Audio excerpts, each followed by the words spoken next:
It's just I am live. I'm live. Yeah. Right. So I'll speak to you soon. Okay. Right. Ciao for now.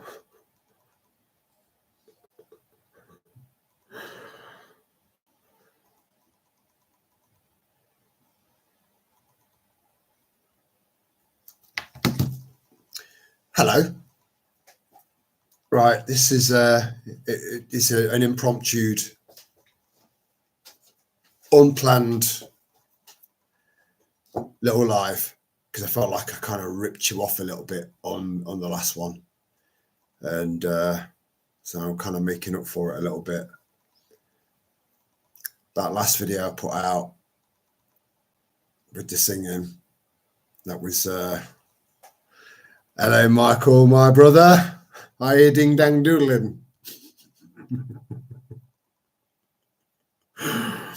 Yeah, I watched it back after I'd uploaded it, and I did cringe a little bit.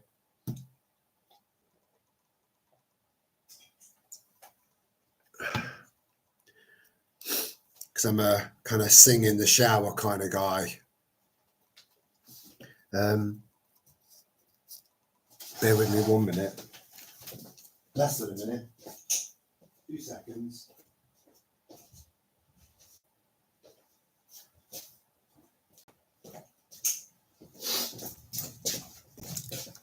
Oh. Going to the caravan was medicinal, you know. It was medicine. Everything went, you know, I didn't encounter any RTAs or police, or, you know, I've come back with a car fully functional, you know, no write-offs, because all that shit happened the last time I went there. But I had a good feeling about this time, you know. I do think that we have senses that some people just ignore, and I do think we're amazing. And I had a gut feeling not to go the last time. I had a good feeling that I needed to go, and I did need to go, and it did me some good, because I think I was a little bit kind of I don't think I put a very good happy vibe across in the last one, because there's just loads and loads of stuff, and then I've seen, nice one Michael, good to hear. Yeah, we're still yeah,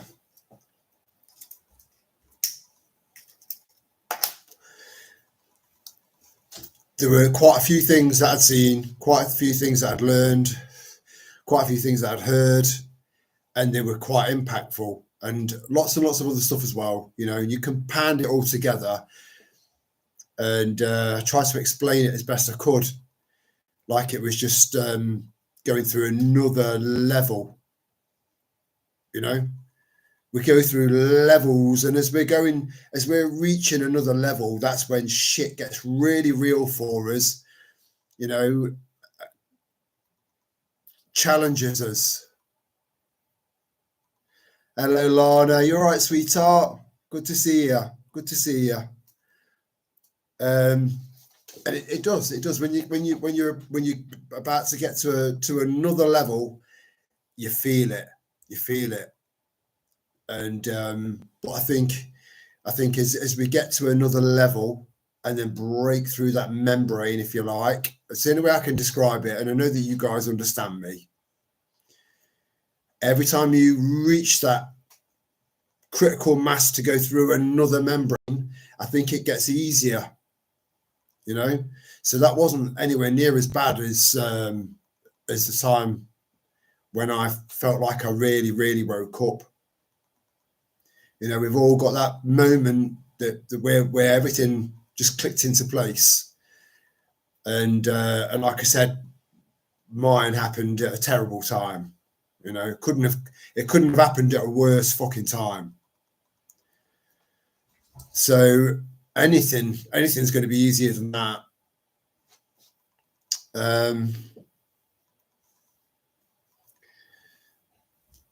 So going away and just spending time away from all these shitty EMFs and just being surrounded by pure nature and peace, it's good for you.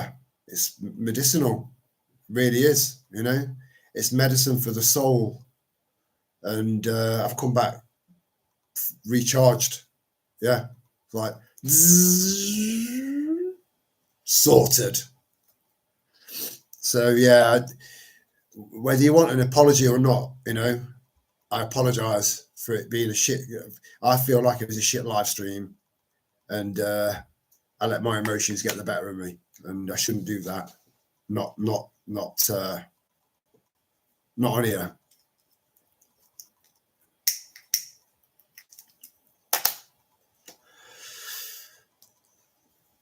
So at some point, oh yeah, let me just yeah. You know, I don't watch Maya Tusi very much anymore because I feel like he's far too biased towards Israel, and I'm hoping that because there's one of our little tribe that lives in Israel, and I'm hoping that she's not taking offense, because let me explain, if she is watching this, or if she does get to watch this, let me explain something, because it's important. We've got Christians in this country,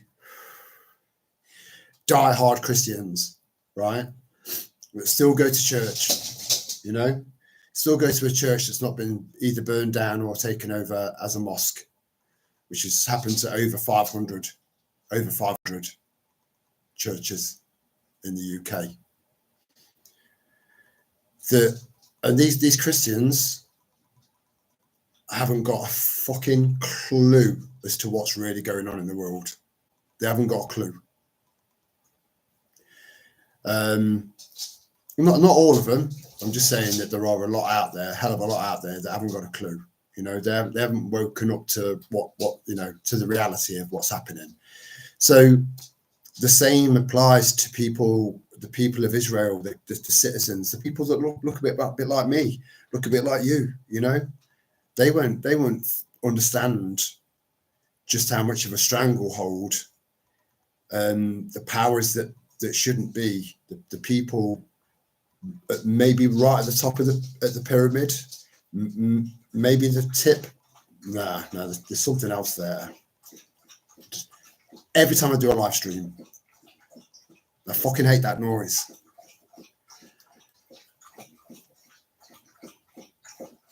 Just bear with me a minute.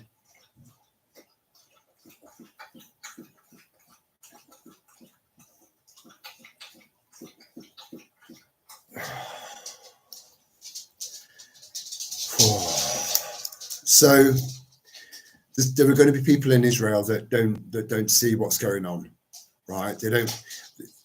I've seen people, you know, from Israel, in Israel, that look just like me, you know.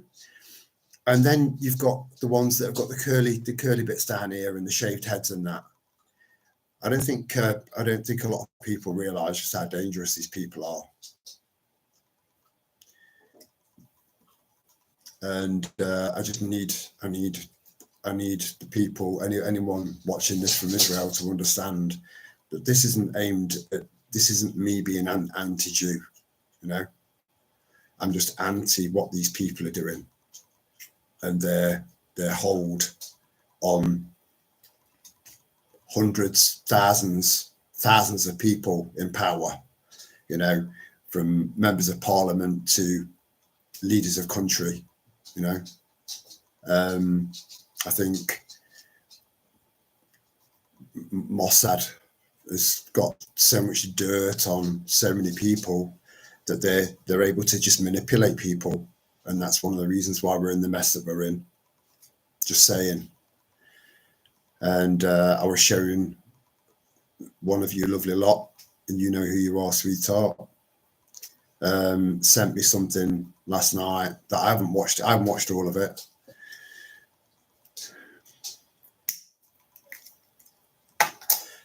And it was again, it's not something I can put on YouTube. I might be able to, but I think it'll be tough going. It'll be tough going for you to watch it. The truth, almost, I would say the vast majority of the time, the truth is uncomfortable, and even more so difficult to see.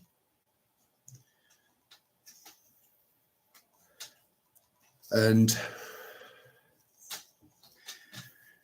it's so graphic, but I've seen quite a bit of this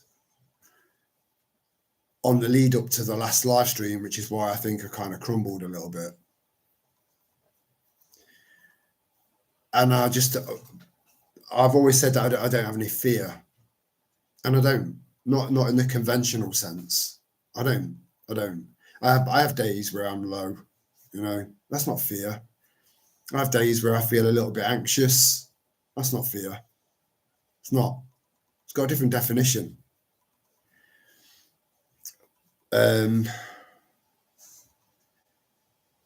But I think maybe I have got one, and that is that if I continue to see evidence, because people all around the world have got phones now with cameras on them, and they document stuff, and it gets out there. And my concern is, will I end up becoming desensitized to that? And that's a fear, because will that make me numb? You know?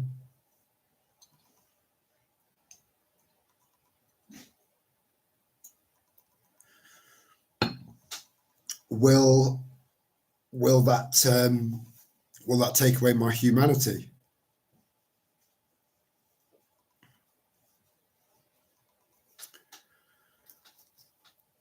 Anyway, so I feel like I do know what's what now. I feel like I've got a really good grasp on what's happening now. And that did send me through to another level. And I think we're all at different levels in different ways. And some of you are going to be approaching the top of that level to get through to the next level. There's going to be some of you that are way ahead of me, and some of you that are catching up, and everything in between. And it's challenging. It's challenging, but it will never stop me, and it will never stop you, because we're not built like that. We are. Hello, Andre. How's it going up there in Scotland?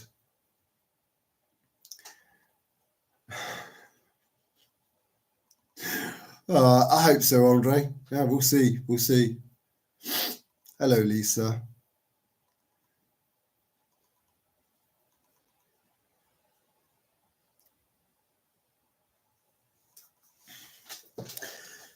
Let's move on to. Does anyone meet right? Because I need to just kind of just step away from that for a minute, just for a minute, you know.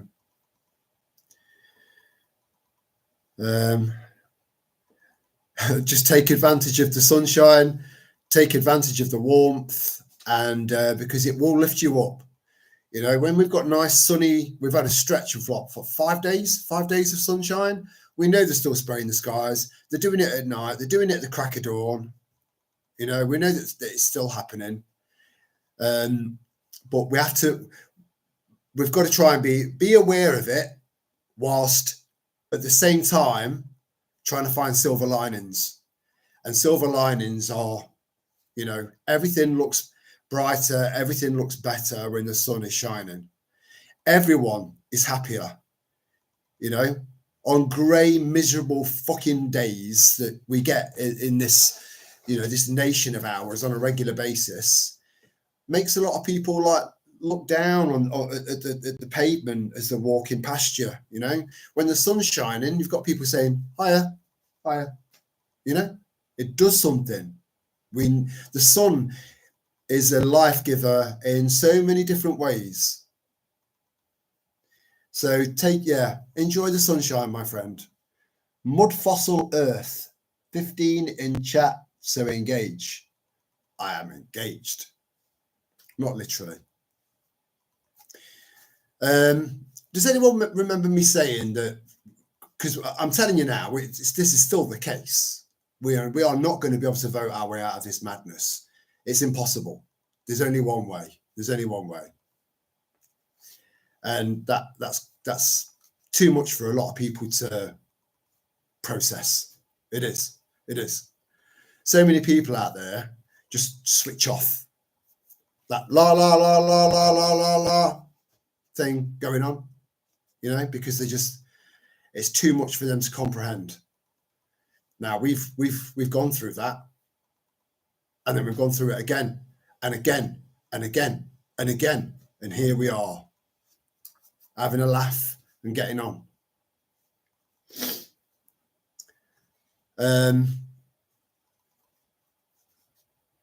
So even though we're not going to be able to vote our way out of this, I'm telling you, we're not. It's not happening. It's not happening. Anyone with half a fucking brain is going to know that voting has not made a difference for years. Even if they're not as into this as deeply as we are, they're still subconsciously going to be thinking, I don't think I'll vote this year. In fact, Labour got in on a tiny little fucking vote because no one turned out. You know, apathy is a big problem. No one turned out because they thought, what's the fucking point? Because there isn't one. So even though these people don't really know, a lot of people don't really know about that much about what's going on, they're still feeling that there's no point in voting. And there isn't.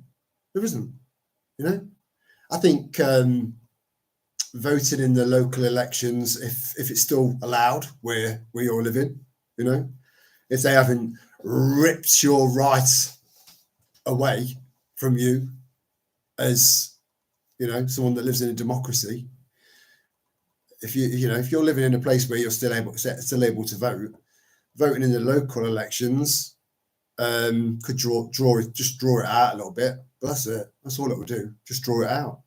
Just prolong it. Prolong the inevitable. And the inevitable is civil unrest, you know, on a national scale, on a global scale. If you look at from a Western, but no, not even from a Western perspective. I think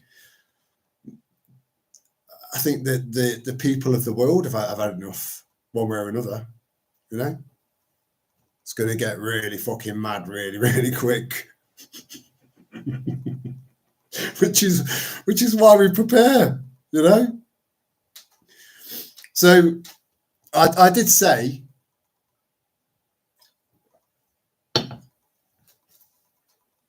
quite some time back that reform was a joke. It was paid opposition. It was to give you the illusion that you had choice. Their shit. These don't seem so shit. I'll vote for them. When they're shit, you know? Again, it was the leadership, you know? But there were people in there that were honourable, but still brainwashed. And they're starting to come around now, and they're starting to realise, actually, this is shit. I can't say anything. I can't do anything. I've just seen so many of my colleagues just chucked out of the party just for speaking the truth. The cracks are all showing. So if you still believe in reform, you need your fucking head looking at. You do. Again, I'm not here to offend. I'm here to point out facts, and that's a fact. However, I did say that UKIP with the right leadership could fly. It could, because it's already established. It's already a brand. It's already an official political party. But I said that it needed the right leadership. And from what I saw from Nick Tenconi, from what I saw today outside that school, I think he might actually have the kahunas after all. You know, he held his own, and I like that. If you can stand surrounded by people, some of them are on your side, some of them aren't, but should be, and you hold your own by throwing out facts, verifiable facts, right, that no one can argue with, nobody, then you've got balls on you, you know, and I like that. I like that. I like to see people being put to the test. Now, one little thing, one little rule of thumb that everyone should remember. Always remember this. You can't reason with a fucking idiot. It's impossible. So that percentage, roughly about 35%, 35%, maybe a little bit more, we don't know, of people out there are the idiots, the proper idiots, the ones that you can't reason with. If you turned around and said, look, 2 plus 2 equals 4, they'll go, no, it's 5. Those are the ones that you need to cut loose.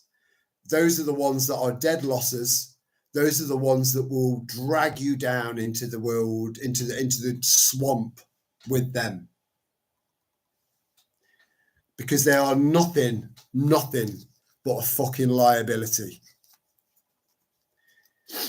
It's those where you start to see little glimmers, or they'll mention something, or they'll send you something, or they'll ask you something. You know, focus on them. But again, don't go in too hard, don't go in too fast.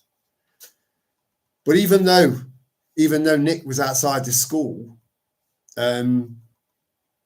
pointing out, look, you know, last year you did dress up for Easter. Now the school is saying Easter's banned. And you've got a teacher that's out, a lefty. Oh, you see, this is why I'm not a politician, and Nick is, because Nick managed to sort of like maintain his composure instead of going fuck off, you know. Get out of my face while I can still walk, you fucking idiot. I've got very, very little tolerance for idiots. I don't suffer fools. I never have. I never will, and that's become more and more intensified. I've fallen behind on the.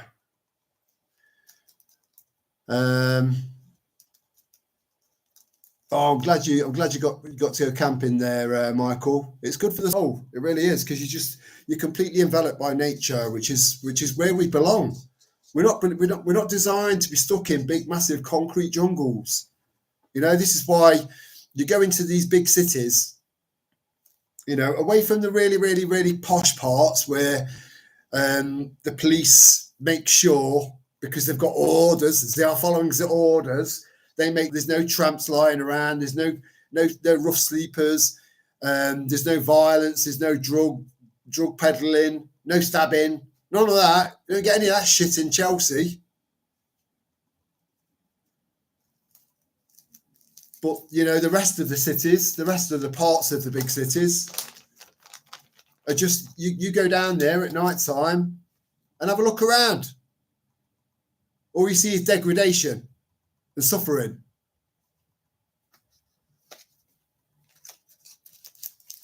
Now, if they were if they were surrounded by trees and hills, they might still be homeless, but they'd be more peaceful. There's no reason for the level of homelessness that we're experiencing right now. You know, there's no need for any of this.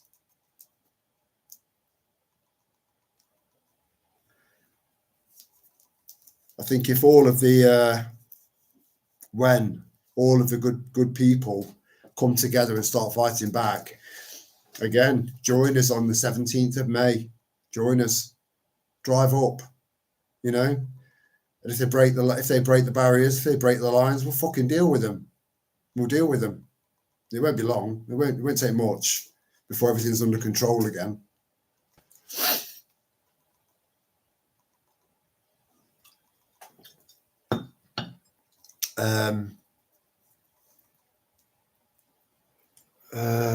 Where were we? Plant your garden, grow your community. I like that. It's lovely. And they will come, you know. And we have, and you do. Hello, Linz.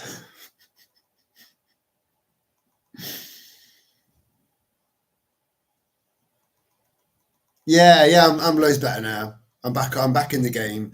It was, again, I know that all of you have experienced this. I don't care how fucking tough you think you are, you know.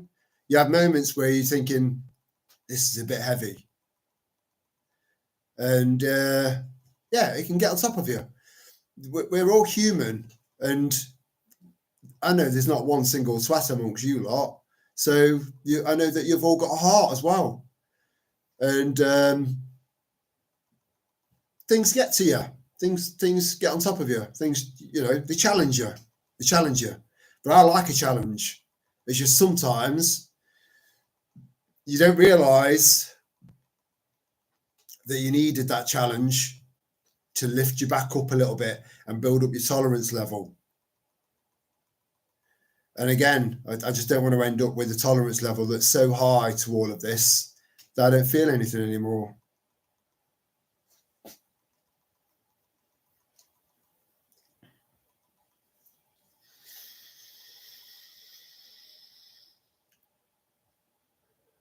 Truthfully, the local coppers in this area, seeing what's happening in local rural communities, are realizing that it's a big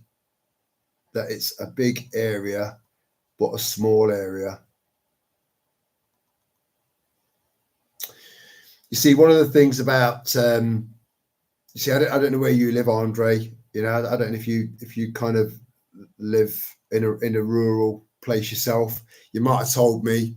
There's a lot of information in the chat sometimes, and to remember everything from every single live stream is impossible for me.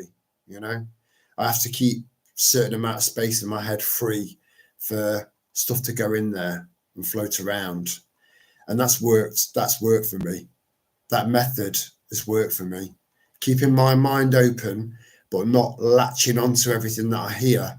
Going back to the whole, you say whatever you want to say to someone and it will go in. And so the same applies to you. So stuff will go into your mind, things will go into your ears and through your eyes, but you just don't latch onto it. Just let it do its thing, and it just floats around, and then it will connect. And when you get that connection, some of it's like, yeah, and some of it's like, whoa, fucking hell, you know, and everything in between. And that's how it is for us. So yeah, if you've not seen Nick from UKIP doing his thing, you know, have a look. It's a you know, it's a party with potential. But again, we're not right. So let me just put things right into perspective. We're not going to vote our way out of this. Voting in the local elections could grow parties like Britain First and UKIP could grow. And the more it grows, the more people that are new to it, that don't really know what we know on the scale of the stuff that we know, will start to know, because they'll start to understand and listen to the leaders of these parties, the leaders of these movements, saying what they're saying and thinking, oh, I didn't know that. I didn't know that. No, you didn't know that, did you? No, I didn't know that. Where have you been for the last 5 years?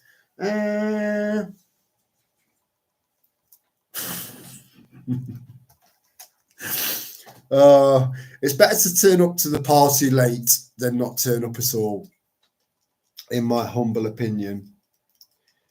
South of Scotland spent 30 years out of bag on tools in Englandshire. I'm having to translate Andre's Scottish into English, which is English. No, it's not English, it's Scottish. Sorry, brother. Thought I was mad when I came home and warned them. They believe me now. Good. It's inevitable. It's inevitable.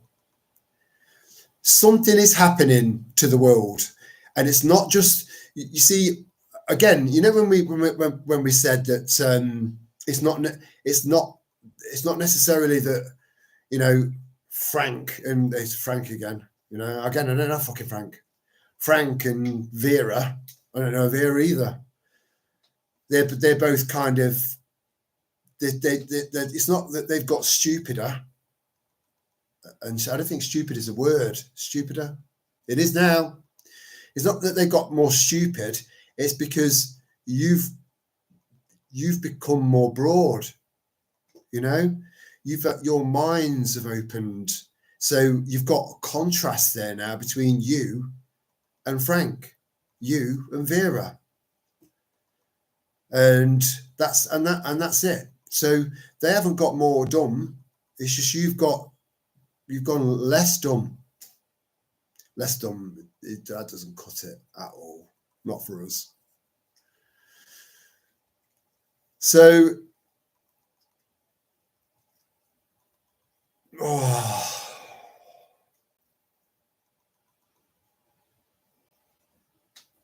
yeah.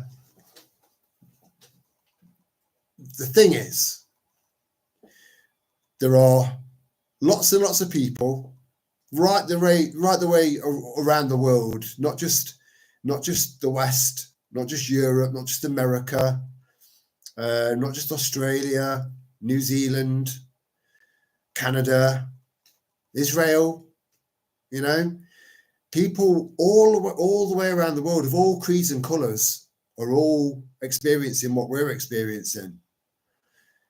It's just that so many people have got a different take on things from their perspective. So the way that we look at Israel, and because of what we know about, again, they use the term Zionism because Zionism means a safe place for our people. So it makes it sound lovely, you know? But these people are far from that. They are far from that. Have an enlightened live stream, everyone. Have to go to bed. Alarm set for 3:30 for me. Sorry, Michael. I will leave this live stream playing on my phone until I drift into slumberland. Good night, all. Good night, Michael. Good night. And thanks for just joining us, mate. You know, it's lovely just for taking your time out to come and join us. I hope you sleep well. I don't hope you don't end up with any tosser, you know, passengers on shift.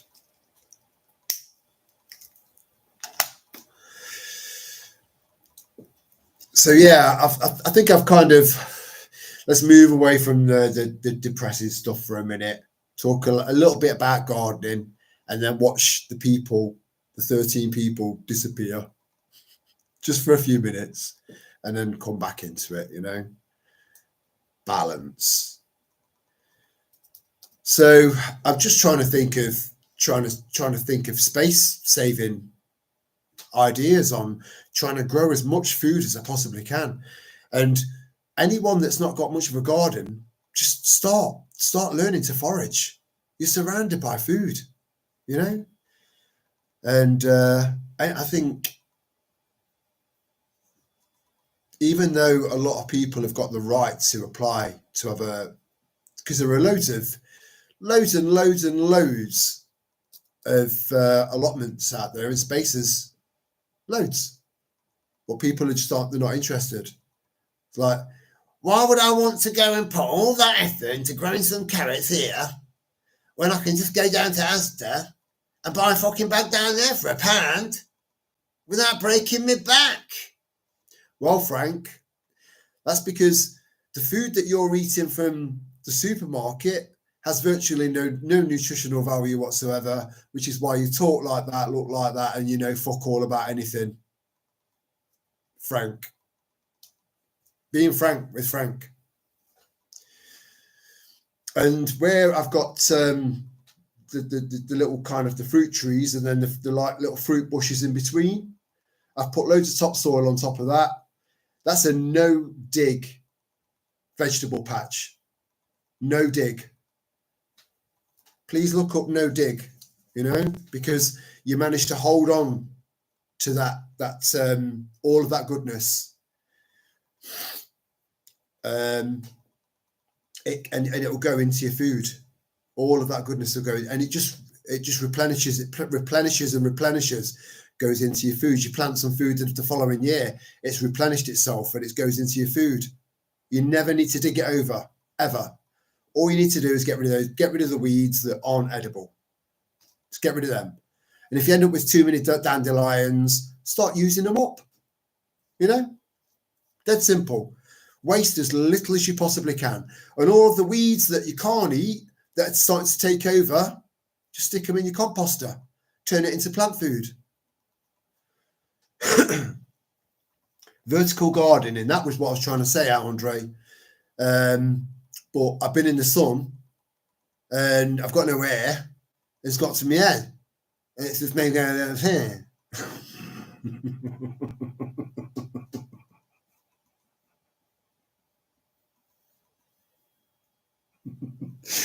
Oh, fucking hell. Vertical gardening, right? So you grow loads of stuff on the bottom and then you get loads of stuff to grow up, around it.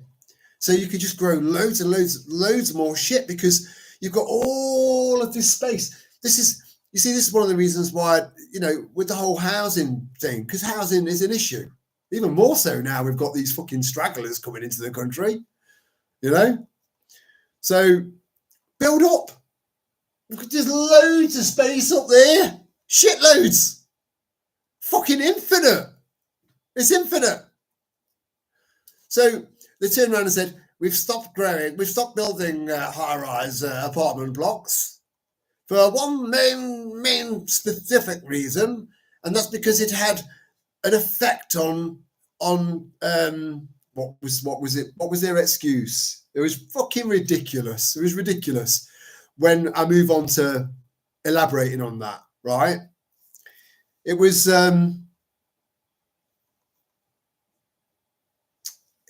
they became devoid of community spirit. Something like that. So because you build a high-rise block of flats, right?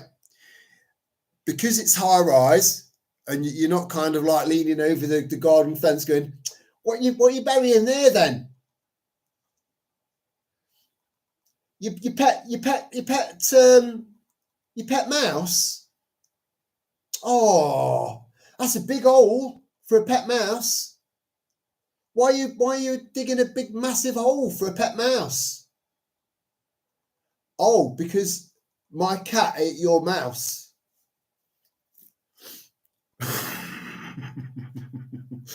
It's an old one that did its rounds on Facebook years ago. It's funny. But yeah, no one's leaning over the garden fence anymore and having a natter, you know. But you can still, you can still communicate with people. And if that's an excuse for not building up instead of out, community spirit's fucked anyway, because you've fucking engineered it out of us.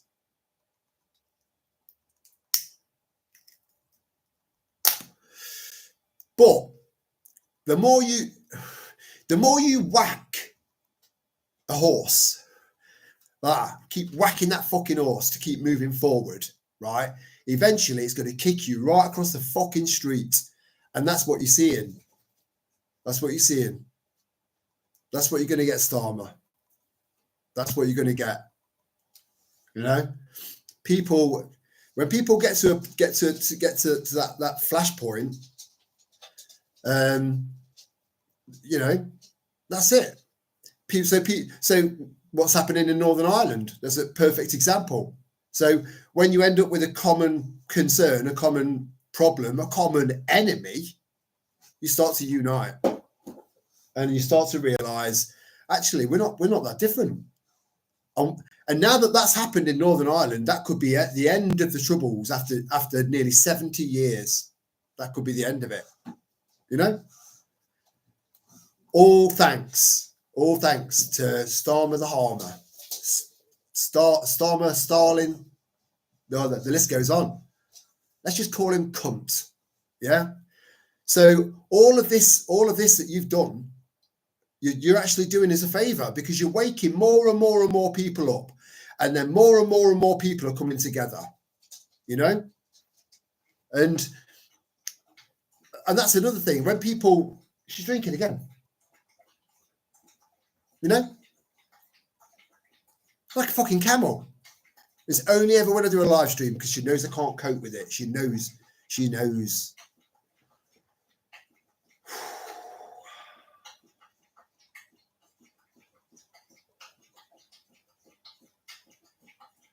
Where does it all go? That should be leaking out of her now. There should be a little trail of water coming out of her arse. So the more stressed people get, and the more pressured people get, you know, whether it's financial, societal, well, it's all connected. The more that happens, the more people start talking to each other. They do, you know, and then people start to realise, yeah, it's doing my head in as well. So what these pricks are doing are giving more and more people something in common, and that's an icebreaker. So you end up starting to talk to someone. Yeah, I can't believe that he's done that. I can't believe that he's doing this. You know, it's bringing people together. You know, I fucking love it. I can't wait to see that man being. Whoa. Should we stay within the community guidelines?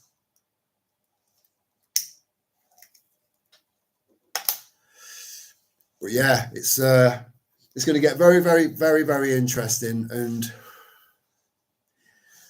I'm looking forward to the end of Westminster. I'm looking forward to the end of that, because what I'm not looking forward to is the build up and the immediate aftermath, because there's going to be a lot of confusion, there's going to be a lot of disorganization, there's going to be a lot of teething problems, you know, and that's when true leaders will step forward, you know, proper, real, you know, not all this fucking fake Farage shit that so many people, including some people that might be listening to this live stream, whether it's now or, you know, like the pre-recorded, the watch back, you know, get a grip. But it is going to be a challenge to get something that works on the other side of this war, because that's what it is. That's what it's going to be. The Aspalia method. I'll have to look into that. Let me write it down. Espalia.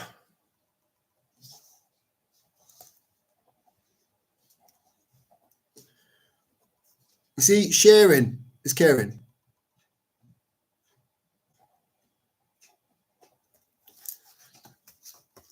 You know, you learn a little tiny bit from me. I learn a shitload from you because you're a collective. We're a collective, you know, and it's not just going to be an online thing forever, you know. In fact, if anything, the online version of what we're doing is going to be short lived because it's not natural, and it's going to become, initially anyway, it's going to become so restricted, so restrictive that it's like, oh no, I better delete that word, or I better not say that, or planning in advance what you're going to say before you say it. Same with texts and all that shit, you know. Fuck that. We're free. You're free, you know. No one can ever take your freedom away. Should never be able to take your freedom away. Don't ever let them. Don't ever let them. Because it's bigger than you. It's bigger than me. You know. It's for your kids. And even if you've not got kids, you know, it's still for the future of everyone. You know. We deserve a good future. We deserve to be happy. And at least pursue happiness. I think some of us,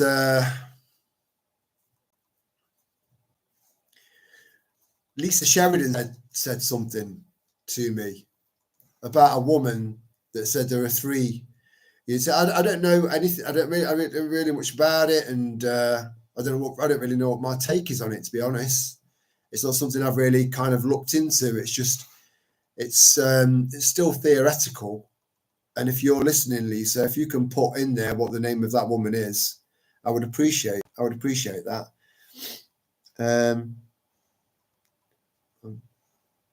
Where are we?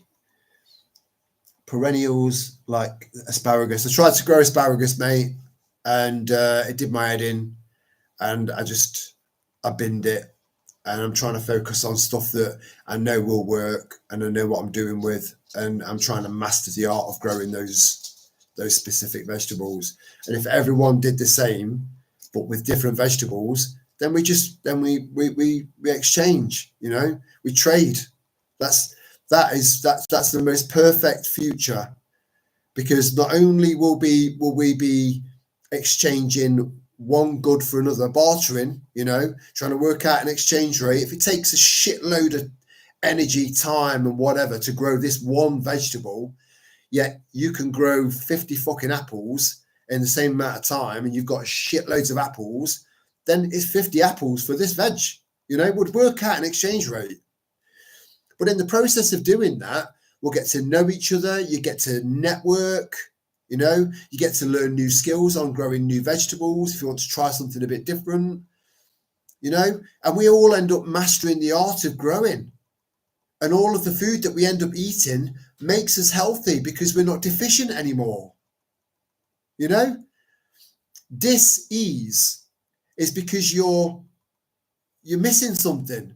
There's something that you're not, you know, you're deficient. You're deficient in something. Most cancers, if not all fucking cancers, are down to deficiencies and really poor lifestyle choices.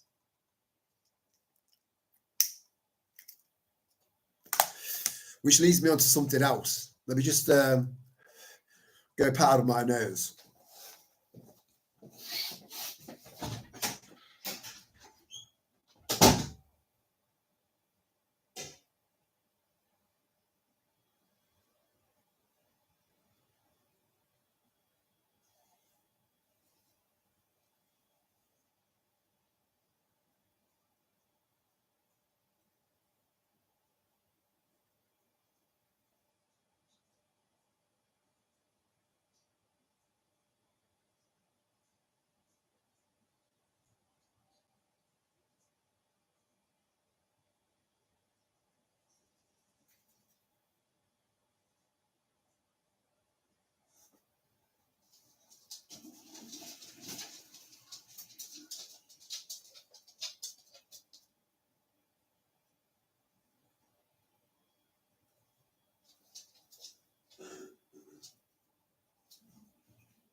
You can't really tell on here, but I've caught the sun a little bit. You know, nice to get a bit of colour.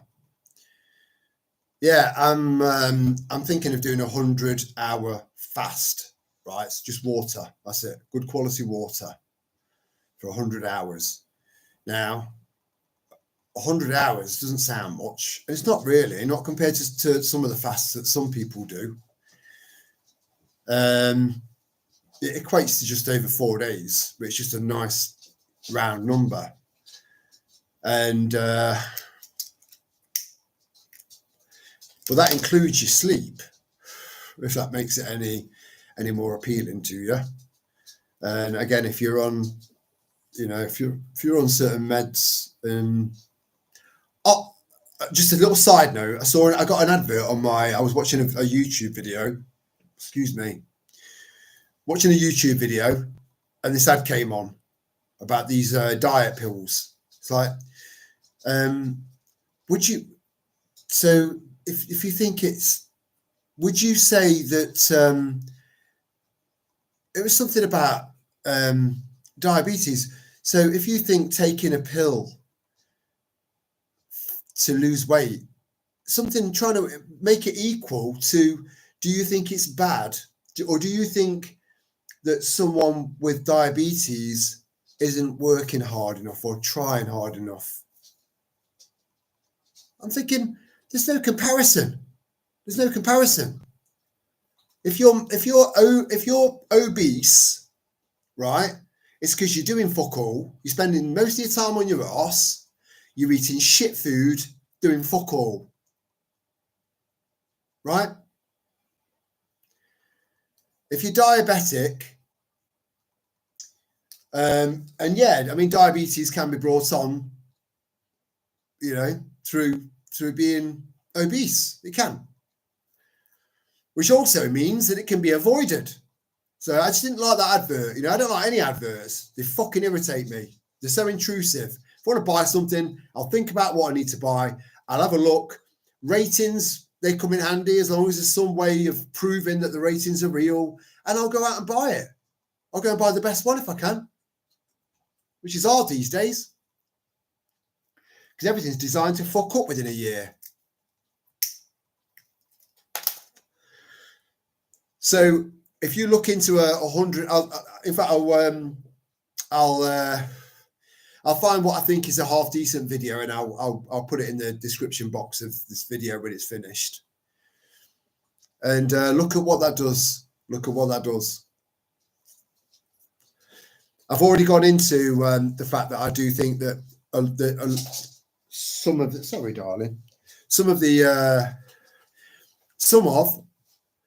or a lot of the problems that we're having physically isn't just down to poor diet and being deficient in X, Y, and Z.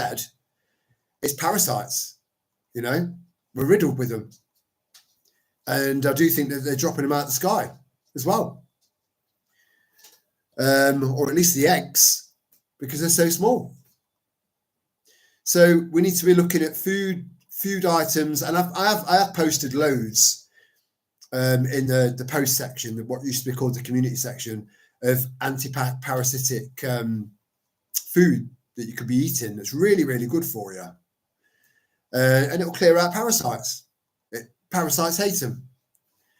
But you're going to end up with some parasites that are kind of maybe a little bit tough to this and a bit tough to that. So you have to try a variety of things and just purge your body of these fucking parasites. There's enough parasites in the world already. You know? Hey, Charles and Andrew and the rest of your family and any other royal family and any politician or leader of country. The list goes on. Different types of parasites. All of them are bad. All of them need to be rid of. Rid.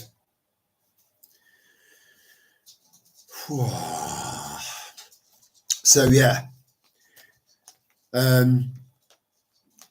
Anti-parasitic food and 100-hour fast will fuck them up. Your body will just purge them.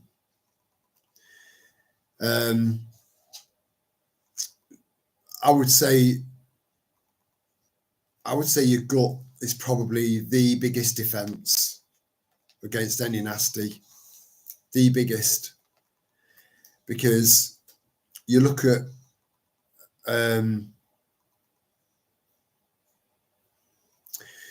pharmaceutical medication, right? If you're prescribed anything for whatever ailment you've got, you know, a lot of people are on various medications. Most people are on some sort of tablet, you know, or some sort of treatment.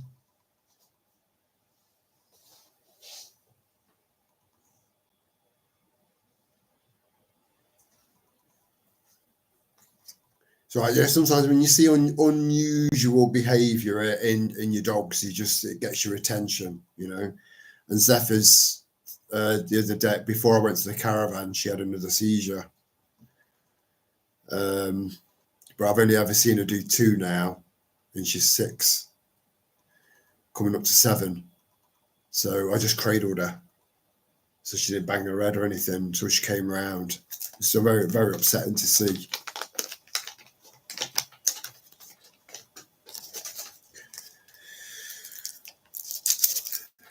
So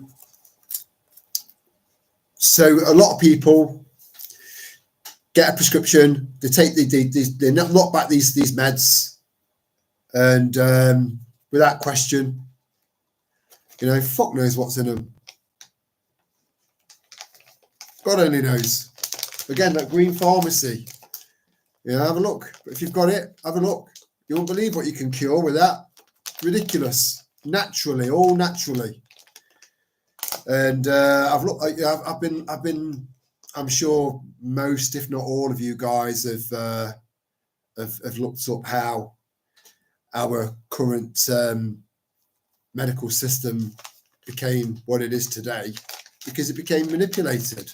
It got manipulated by one of the families that's causing all of this.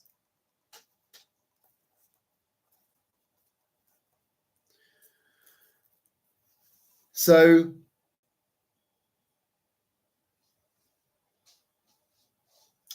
we've become so brainwashed and conditioned to just accept this prescription for this problem and then take it without question, not knowing what it's doing to us.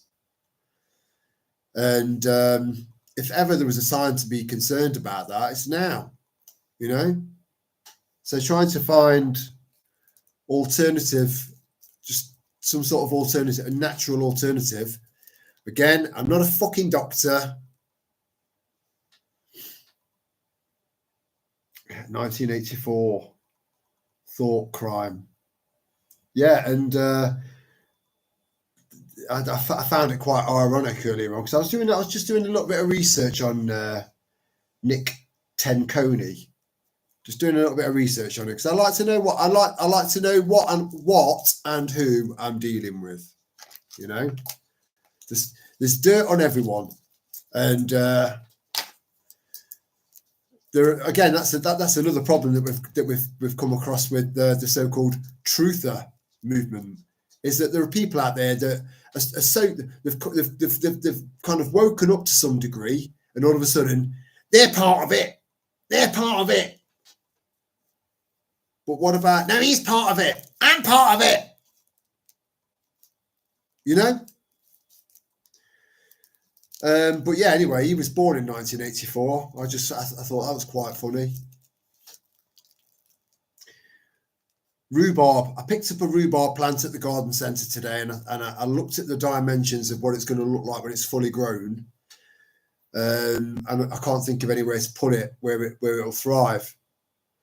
But I am tempted to go back, because I think if I cut back some more stuff to let a bit more light onto that very wild bit of the garden, I might be able to stick it in there somewhere. But remember, people, don't eat the leaves if you want to live. Thank you, Lisa. Yeah, Dolores Cannon. If anyone's heard of Dolores Cannon, have a look at her theory on. I'm not, like I said, I'm not saying I believe this, and no offense, Lisa, and I know you won't take it. It's just another kind of another dimension of thought, and I like that. I love expanding my mind. Like I said, parachute, better off open, and different kind of versions of possible realities and what all this is all about. You know, it's just nice to have lots and lots of different theories. There's a philosopher in pretty much most, if not all of you, to some degree or another. We're all on a mission to find the truth, you know.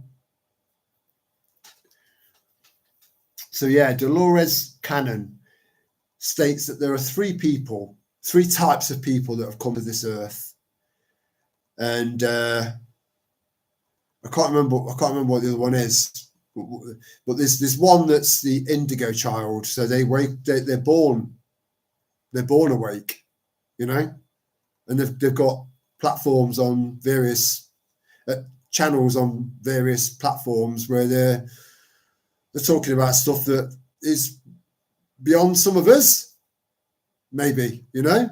They're just born awake. And then you've got people that will live a life of just pain and suffering to some degree, because they take other people's pain and they take other people's suffering by just being there for them, you know. I've forgotten what the third one is, so I do apologise, Lisa. Hello, Sal Misra. How you doing, sweetheart?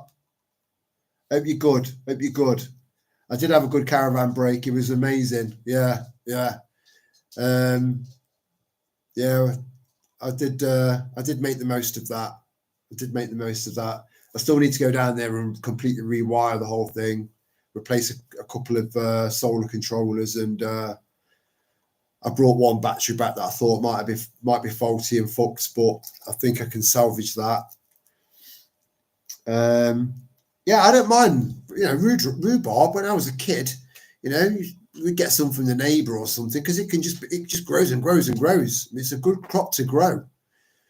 And just dipping it in sugar in front of the telly, you know, dip it in sugar, you know.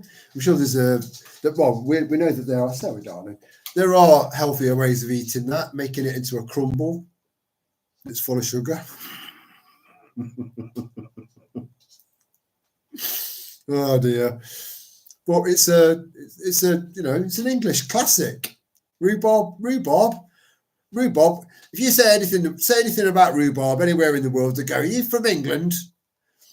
But I think it was obvious, because I just said, "Do you like rhubarb?" in English.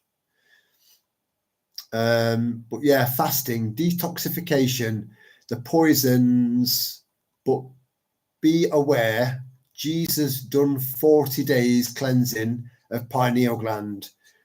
Previous comment was too long.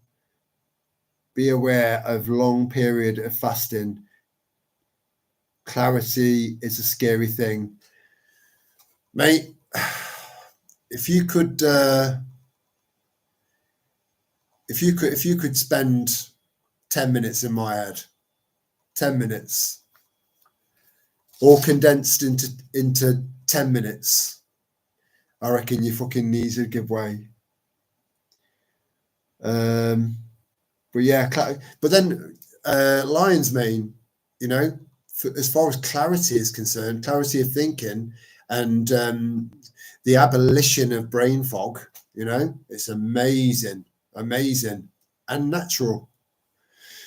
But grown at your own, and Michael's been growing some. Michael showed me his crop, and no, that's not a metaphor. It's not dirty.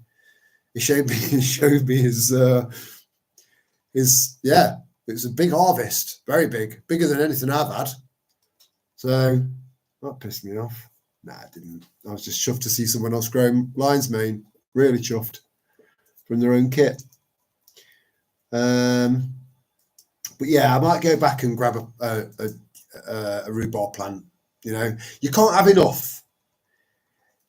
But it's extremely important that you think through what you buy and what you grow. You know, how many pests does it have? Will it grow in a shaded area because I get hardly any sun? Will it grow in, what sort of soil does it grow in? Are there any plants that I can grow next to it that will make it grow better and keep pests away from it? There's such a science to it. If you've only got a small amount of growing space, I mean, people think you've got a garden like a fucking football pitch there. Yeah, I have got a long garden, but the vast majority of it's all slabbed. It's all slabbed, you know? And underneath, so you've got the slabs there, then you've got a little tiny amount of kind of cement, you know, just to keep it level. Then underneath that, it's about that thick and it's like flint. So I've not got much, there's not much out there where I can just plant it in the earth. And that is important because you don't need to worry as much about watering it, you know. To a plant in a pot, you are God, you know. So if there's suddenly a water shortage, the water goes off, you've got no access to water, you've not decided to you know, to build some sort of water catchment system, and every house can do that, maybe some flats, you know. I have thought about it.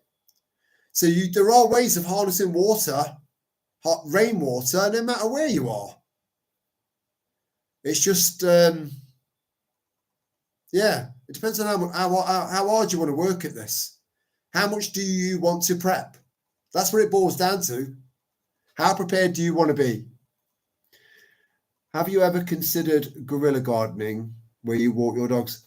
I have, Andre. I've done a lot of foraging down there. I know what's growing where. I know what I can eat straight away. I know what I can eat via a little bit of processing because some stuff needs to be cooked up first. And I found some cracking spots where I can grow some cracking stuff. Who knows? I might have even done it. The whole point of guerrilla gardening is that you don't tell anyone about it. You know, you don't tell anyone. So the only person that knows about it is you. The downside to where I could potentially guerrilla garden is that when it floods, and it's flooded bad in the last 2 years, I'd have to be careful about what I can plant down there, something that's going to be resistant. And Jerusalem artichokes, they can handle a lot of water duration and a lot of dry as well. It's a very, very tough plant. And again, once you've grown a couple, I'm not saying I've planted any down there. I'm just saying, you know.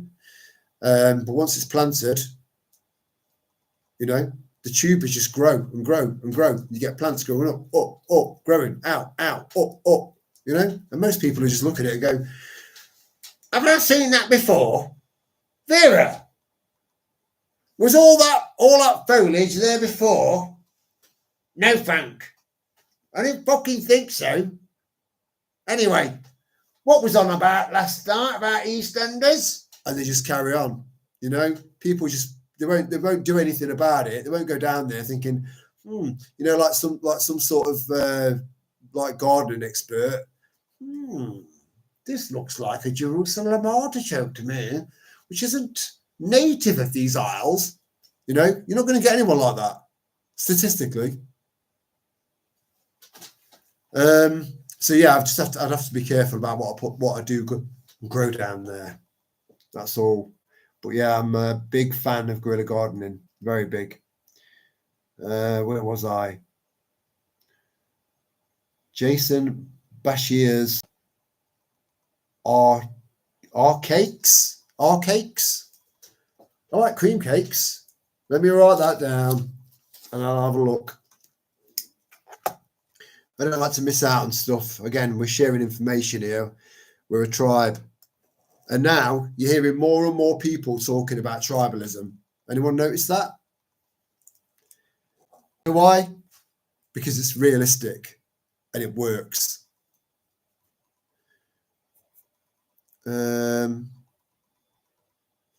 Where was that?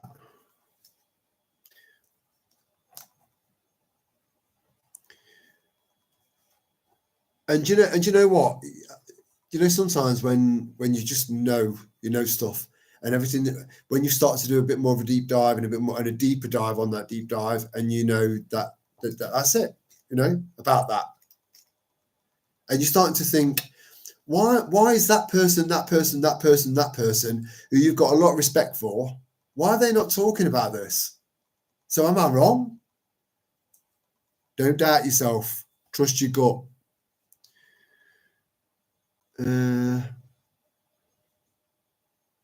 I keep missing it.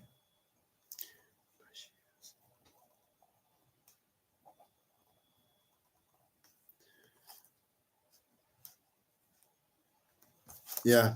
So I'll look into that. Thank you very much for the heads up. Any heads up about anything, love it. All we can do is expand our minds and our knowledge, especially about foraging, because the stuff you've got stockpiled is stockpiled. You know that your pasta can last for 25, 30 years. You know your rice can. The packaging will give out before the food does, unless you put it into tough, really, really tough food grade plastic buckets, So that's good to go. That's good to go. That's fine. A lot of your tin stuff, you need to just check it now and then to see if anything's kind of leaked. It's found a weak spot. It's leaked out. It's rusted out. It's affected the 2 cans underneath. All 3 need to go.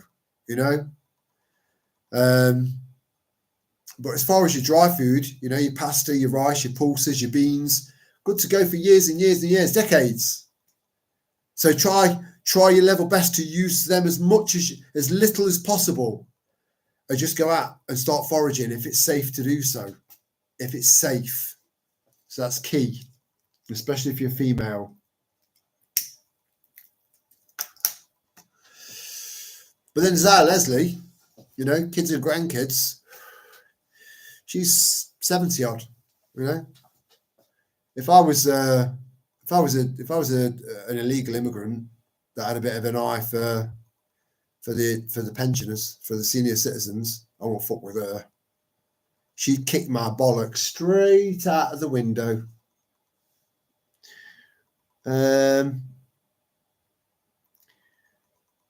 Chanterelle mashed mushrooms. Yeah, I did a little bit of mushroom picking, not just that one. Liberty Cap is a beautiful mushroom, and I'm not saying that you should ever try it, but I don't know anyone that's not benefited from it on a micro dosing level, at least. It's been proven, but again, I'm not a doctor. It's been proven from microdosing to alleviate and dissipate depression naturally. But yeah, the false chanterelles, if you don't know what you're looking for, false chanterelles can kill you. But when you hold a chanterelle and a false chanterelle next to each other, it's pretty obvious that they're different. So you've got to be really careful when you're picking mushrooms. Gooseberries. Yeah, I've got a gooseberry bush, Andre, and regretted buying it because I was thinking, I don't fucking like them. I've tried one in my whole life, put it in my mouth, and I look like a Chinaman. No offense to any China people, Chinese even, but I did look like a Chinaman, and it made my tabs laugh. I thought, I'm not, just scraping it off my mouth. But when I think I just eaten one that wasn't ripe, I ate them out there. It's just that the only downside to gooseberry bushes, if you buy gooseberry bushes, the good thing is that you don't really get many animals sniffing around them because they're quite thorny. The only other downside is that it gives the crop up in one go.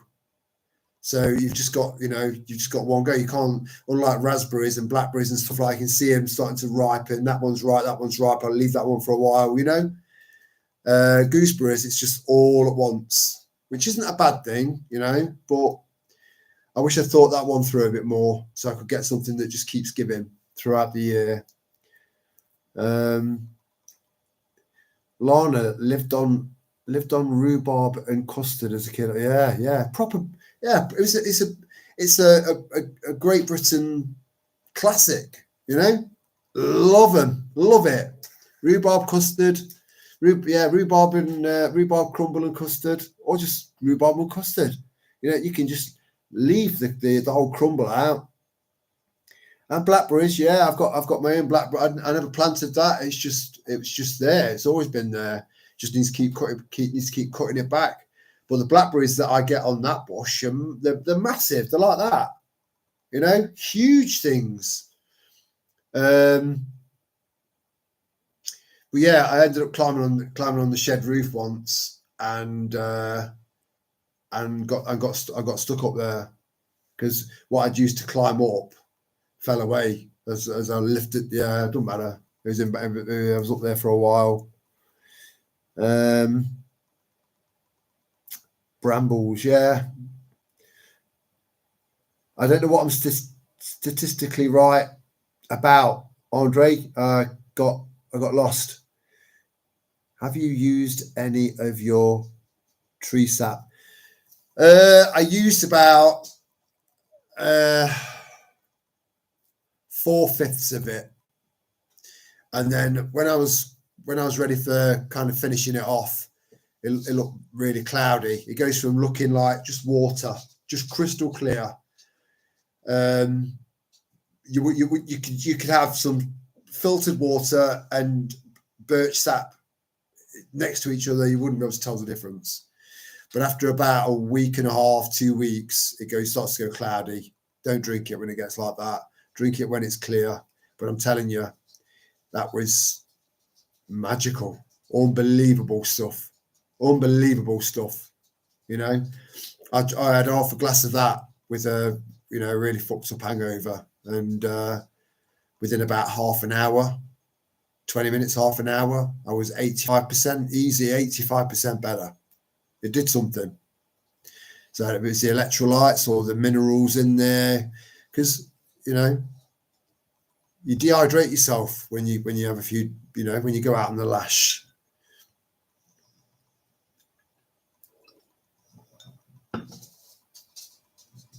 I like the fact that I couldn't spell it, but now you've put it on there and gone, you said it right. When I said it about 5 different ways, it's like typing, do you pronounce scone or scone? If you read that, it's like, do I pronounce it scone or scone and scone? I say scone. That's an age-old feud between the North and the South. It's scone. I think you'll find it's scone. It's a scone. No, it's scone. No, well, if it was scone, it would be SCONNE, and I'd be like, no. So if someone walked out the room, I'd say, where's she just gone? I wouldn't say she's just gone, would I? I'd say she's gone. It's not the fucking same. So let's agree to disagree. Phone just died. Must be that prick Millimans.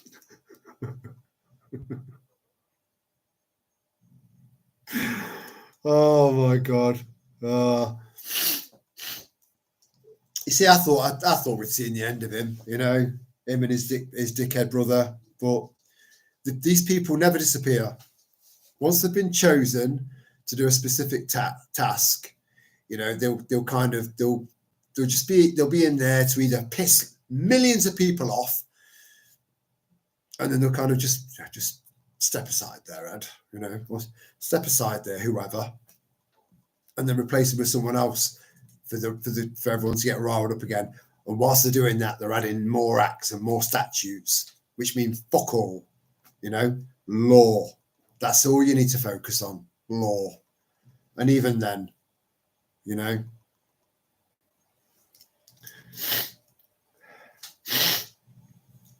I've still not quite got over whatever it is that I had.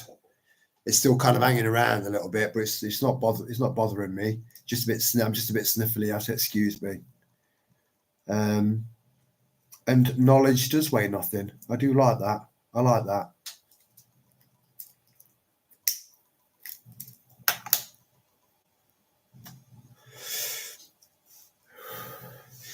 So I reckon, based on the fact that we started it, because I'm just going to stick to 2 hours. I think 2 hours, you know, just because I know a lot of you guys have got to get up in the morning, you know. So we started at 9:30. So if we take it to 11:30, if everyone's cool with that.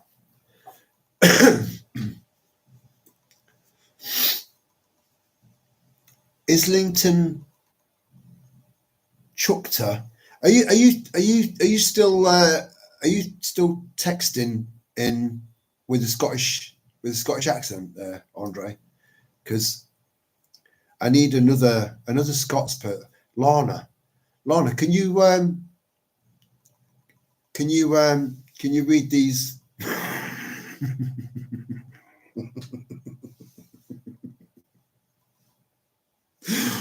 Oh my gosh. Oh yeah. So I watched the video I put out earlier on today. I watched myself.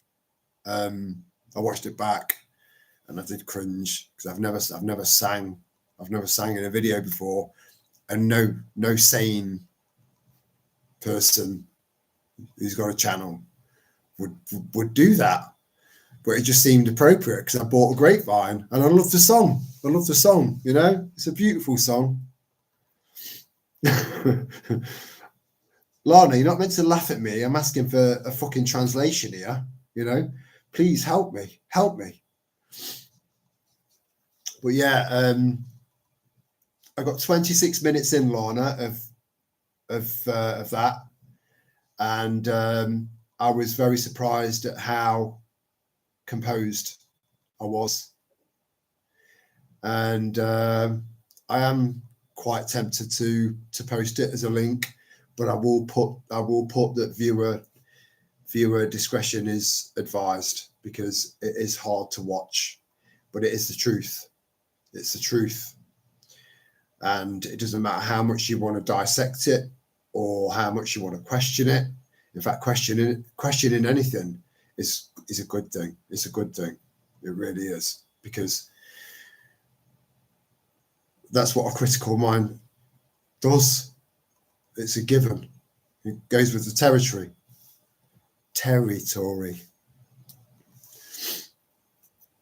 In fact, shall I put it in the post section now? But just don't look at it whilst you're engaged in this live stream, because it's tough going. It's tough going, and this is why I was concerned that I might end up numb. I don't want to be numb, and it's quite easy for that to happen. But then I think as long as you've got a heart, I don't think you'll ever be numb. I think you're just building up a tolerance, which will make you stronger further down the line. You know, that's the only way I can make sense of that's the only way I can put it across that makes sense. So bear with me. This won't take me long.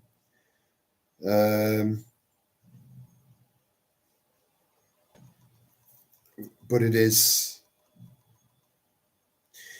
all of these suspicions that I had, all of these thought processes that were going through my mind,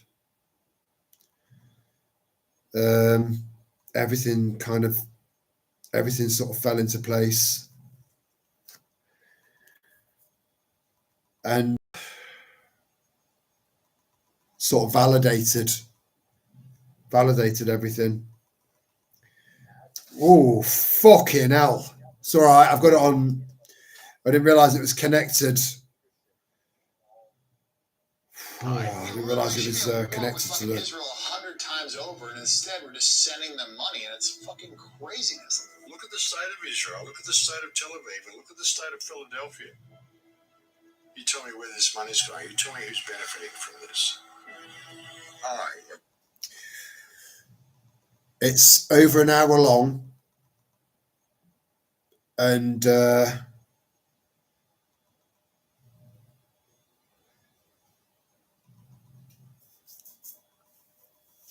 I'll title it as viewer discretion advised, okay?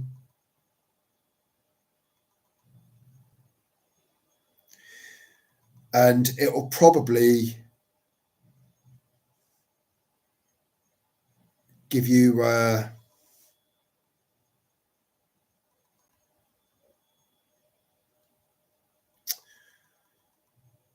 rough idea of why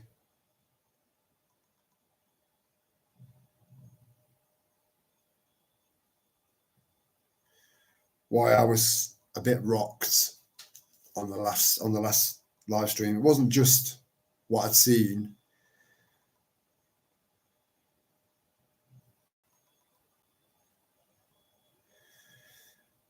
It was a culmination of lots and lots of things that all kind of came at me all at once, you know, like a punch in the fucking head by a freight train.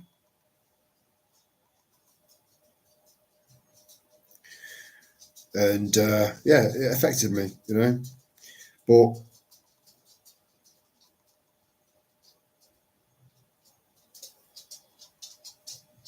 right, so it's in there, so you'll know what to look out for.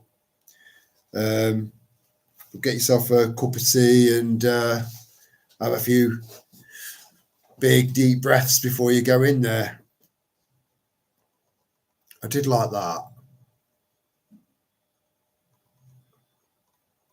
Oh, you can't make it out. It's called. So I know that most of you guys will have seen it.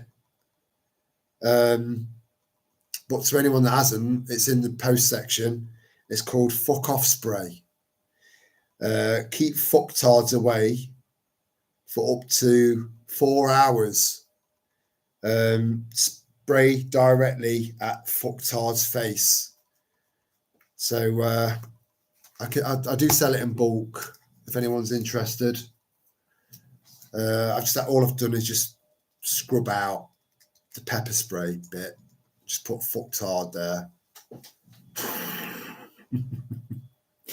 Because we all know some.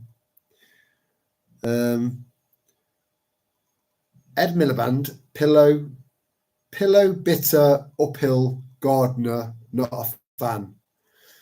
He's just a dickhead. He's just a dickhead who will do anything to stay A, in the limelight, B, in a position of some power. He's just a pathetic little easily manipulated prick, you know, just like his other brother. They're both dickheads, you know, but one's a bigger dickhead than the other. And yeah, again, what you've got to ask yourself sometimes is, what have they got on him, you know? And what have they got on him? What have they got on him? Because they're all a combination of narcissists and psychopaths, and some of them are both. So a lot of these people don't really think about the backlash of their actions. They're just in the moment, and they get up to bad shit, and then they find out that they've been filmed, or it's been recorded, or whatever, and that's it. They've gotten by the bollocks to do their bidding, and that's happening all over the world. All over the world.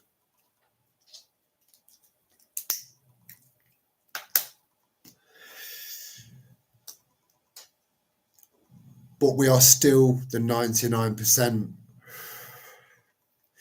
In fact, if you look at it from a wealth perspective, most of you guys statistically are in the 1%.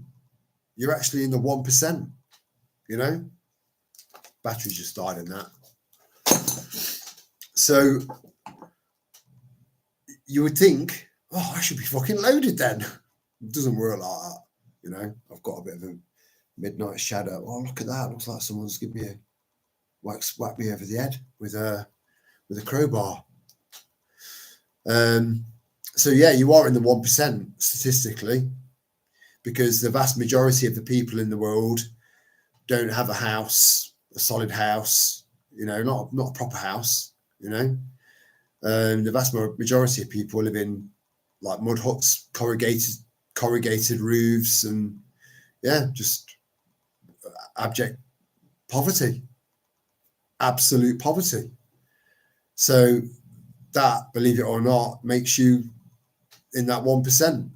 So when people say it's the 1%, it's not the 1%. It's the 0.00 something percent of the people in this world that have the vast majority of the wealth and the power and the control.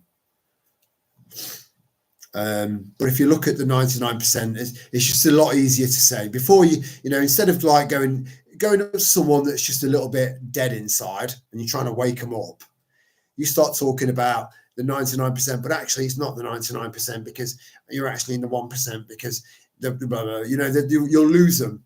You'll just fucking lose them because there's not much going on in there in the first place. So just try and keep things simple with people. Simple and factual. And that's it. Go steady, go easy, But we have to keep waking people up. We need to. I'd never thought I'd ever say, ever in my whole life,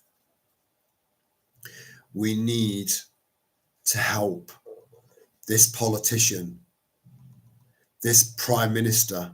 We need to help him to wake people up, because that's what we're doing. Because he's doing a cracking job of that already by being a complete and total cunt, So all we're doing is filling the gaps in. So he's making people question things, and then those questions we're filling the gaps in, if that makes sense. I'm just going to top myself up. Be right back.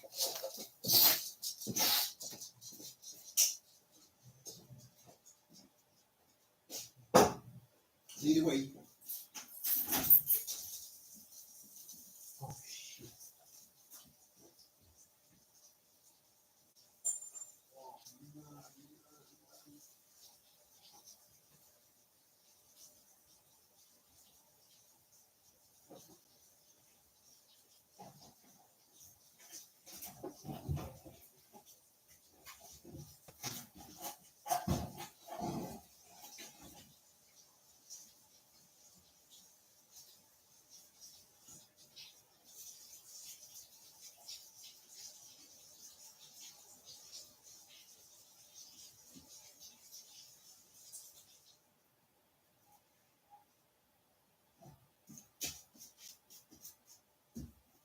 All right, come on in.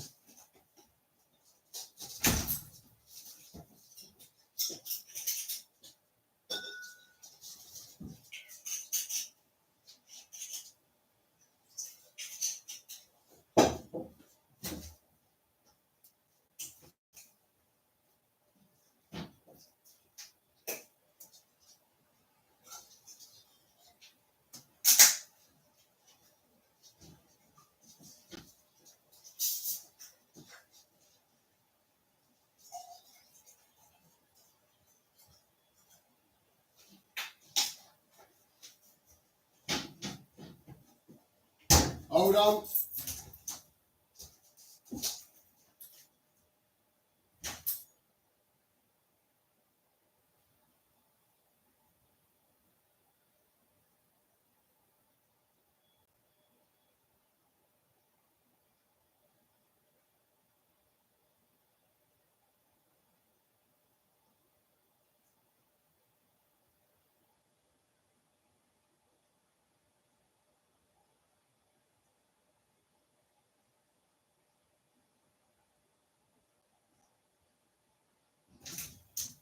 Come on.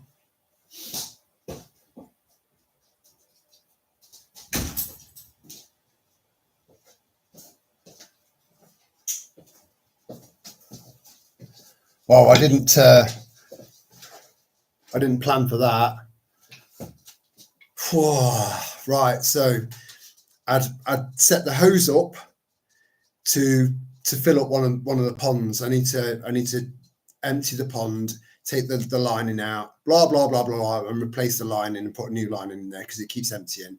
So I'd set the hose up in the pond to fill it up, and then just forgot about it. So part of the garden's flooded now. So I went to then go and turn the tap off to because the end of the hose was in the water. For some strange reason, it started pushing. I think it's the pressure had started working its way back through the hose. So it was shooting out water out of the tap that's attached to the kitchen. Now, the tap, the brass tap, it comes off. The actual tap thing, it's got a little square, and it just slots onto the square. So I'm trying to turn that off as it's squirting all over my arm, and then I drop that behind a massive bush. And it is a big bush. I'll show. I mean, there's nothing worse than tackling a big fucking bush on a Monday night. Not on a Monday. And it had not been moved for some time, so it had rooted.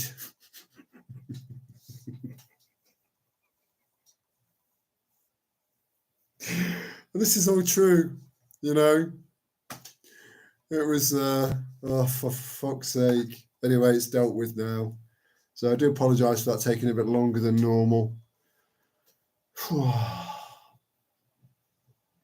Hello, brother. Hope you're doing all right, mate. Yeah, is it bitter or bitter?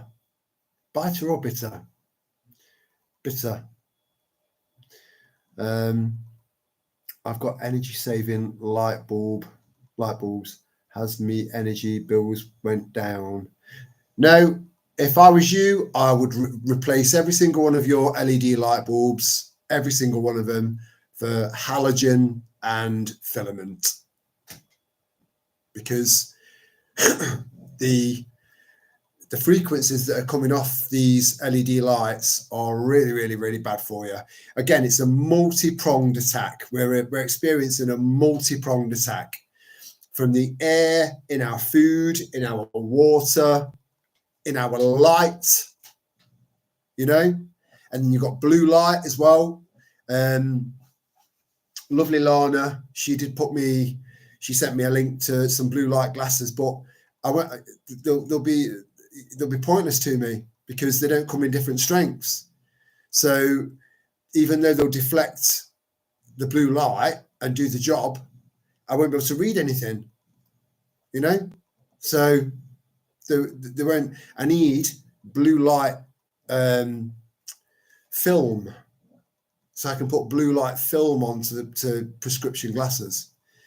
So to anyone that's got 20/20 vision, I strongly recommend that you buy these blue light glasses, because if you don't, you'll start to eventually lose your eyesight. It's that bad. It's that bad. So yeah, get rid of your LED shit, unless it's. This is a backup. This is a prepping, and they're really, really, really good, brilliant. Just like that, look. And you've just got like a, on-off button. And the charge, the amount of light that you get quite a long time, and it's just touch. Like that.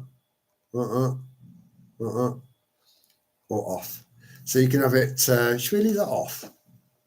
It's less glitchy. Yeah, that's all right.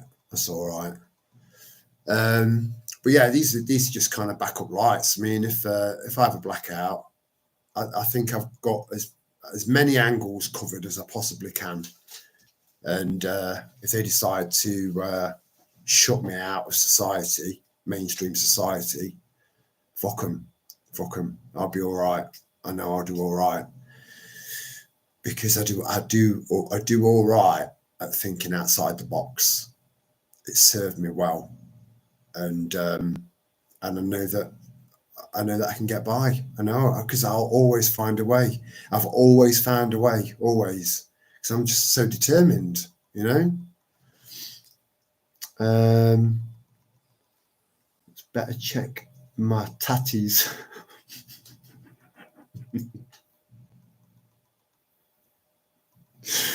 Oh, grow up, Terry. It does sound a little bit like titties. I'm sorry. It does, Andre, you know.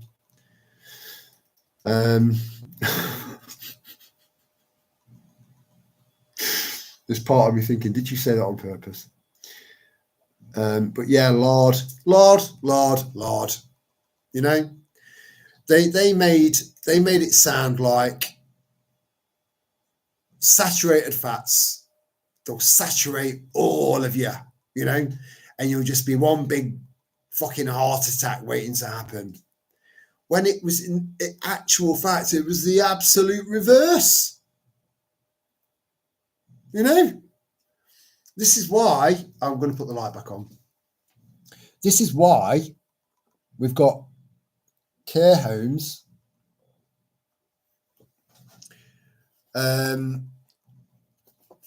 full of people that don't recognise their family members anymore. And I do remember saying that I believe that that's worse than cancer, but I take that back. But I do think it's just a horrible disease, you know, a brain wasting disease, because I can't imagine being with my wife, you know, or whatever, you know, boats floating for you, right? Your other half, someone that you really love, not recognizing who I am, especially if you've been together for like 50, 60, some cases 70 years. Yeah, that would just break my heart. If people aren't awake by now, they never will be. I disagree with that, Andre. I think people are waking up. There are people like you, people like me, people like my brother, Sal Mishra, Lana, all of you. You know, there are people that had a moment, a light bulb moment, you know, and all of a sudden everything just kind of became really, really clear and very vivid and very in your face. All of a sudden, everything all at once. And that's happening to people right now, literally right now, consecutively. That is happening. It's just probably a little bit different, maybe a little bit different to how it was for us, because I think we're just very different people. You know, we're a different, almost like a different species, and that's not me saying that we're better than, you know, although in some ways we are. You know, a lot of these people are responsible for the fucking mess that we're in now because they never questioned anything. I grew up questioning stuff. You know, I was one of these kids that's, why? What's that for? What does that mean? You know, I was one of those kids. So I don't think there are that many statistically left to get to probably where we are now, but there are a lot. And I don't say shit that I don't believe. So it's a time thing. Concentrate on your family, loved ones, and your community, your tribe. Yeah. Most people are content not thinking because it's easier. You know, in the short term, not thinking, not stressing, not worrying, you know, not getting involved with politics, not getting involved with, oh, it's happening over there. It's not, you know, in the short term, it's a doddle, you know, it's fluffy clouds and fucking rainbows. But in the long term, when reality finally comes knocking on their door, they will be fucked. They won't know what hit them. We've had an opportunity over time to be able to build ourselves up and kind of build up a tolerance and, you know, kind of expand our minds and our knowledge. They haven't. So they're not going to know what's hit them. And again, you know, they fucked us up the first time by being so stupid and ignorant, right? And they're going to fuck up people like us again because we're going to have to be there to pick up the pieces.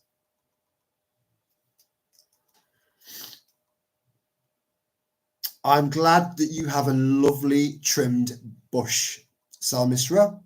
That's good to know, and thank you for sharing.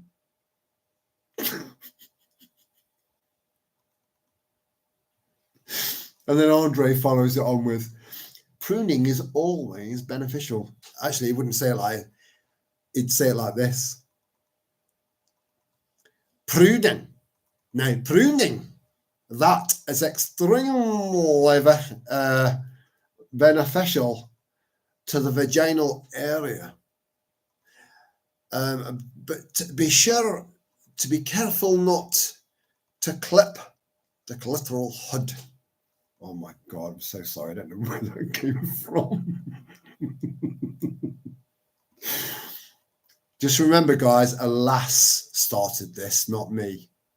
So well done on Salmisra. Did anyone have bread and dip? Fry bacon in lard and dip bread in it? No, I've never done that in my life. But what I did do, and I think my little brother, he's not little, he's taller than I am. I'm bigger. He probably won't remember this, but we used to eat something called panaculti, which is potatoes that's overcooked. You know, overcooked potatoes and then chopped up bits of bacon. You know, usually the cheap bits of bacon. Just chuck that in there add a bit of salt and a bit of bacony, smoky kind of flavour to it. Very cheap, just a cheap food. Potatoes and little bits of bacon. You don't need to add salt to it because the bacon's already got, you know, panaculti. I don't know if anyone's ever heard of that. But my little brother had that when he was a little one. It was a luxury that was during the war.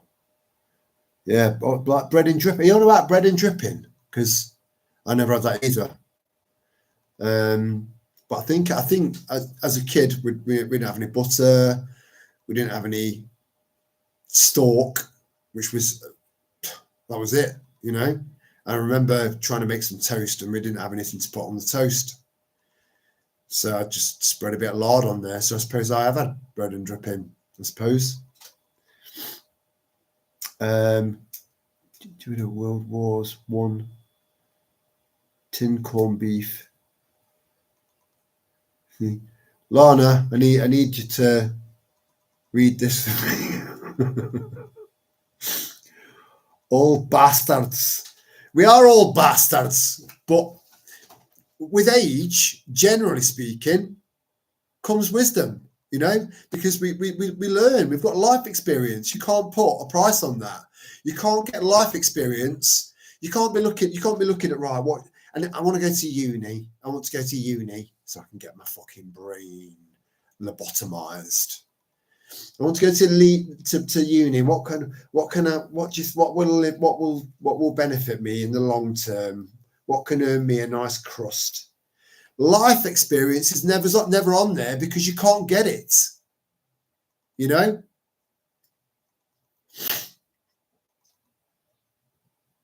Bread on a fork held up against the gas fire. Yeah, I think we've all done that. But I remember when you were a toddler, Pete, and you crawled up. We lived in, Peter was born in County Durham. We moved up to County Durham. Peter was born up there. Then we moved back down south again, back down to the Nottingham area. And all the houses up there were coal-fired because, you know, most of the towns and before that slag, Thatcher decided to, you know, fair enough, take away all the mines, Thatcher. Yeah, you've got your reasons, clearly. Those reasons being the miners held the whole country to ransom, because if there's no coal, there's no power going to the power stations. No power going to the power stations, no way of lighting up your fucking mansions. That's why she did it. But if you're going to take away the mines, the entire infrastructure, economic infrastructure of all that entire region was based upon, at least replace it with something else. She didn't do that because she was a cunt. But anyway, all of the fires, all of our heating and that was based on coal. And Mum, we took over the main parental role of Mum. She was a pisshead. And we turned our backs, and he crawled over, and they had these glass plates, fireproof glass plates. And on this particular time, one of us had just forgotten to put the fire guard there. And he put his hand straight on top of it, yanked it away, and you could see, I'm surprised he's still got fingerprints. He probably can't remember that, but it was horrific. He said, crying kids is a little bit like Storm when she's drinking, goes through me. But it's different when it's a child crying through proper, real pain. Not Mardy, not a Mardy little bastard, Mardy little bastard that's had his own way all his life, or her life, just now it's just, Frank, just give him the tablet, give him your phone. That's what they do. That's what they do now, And these people wonder why we're in a fucking mess. These people wonder why half of the population of the Western world are actually reverting, like they're reversing their minds and doing that to the children instead of getting involved. Instead of getting these kids involved in shopping, right? Which soup do you want? That one? Okay, you grab it, put it in the trolley. That's it. Move on to the next bit. Get them involved. But no, here's a tablet because you're a lazy cunt of a parent.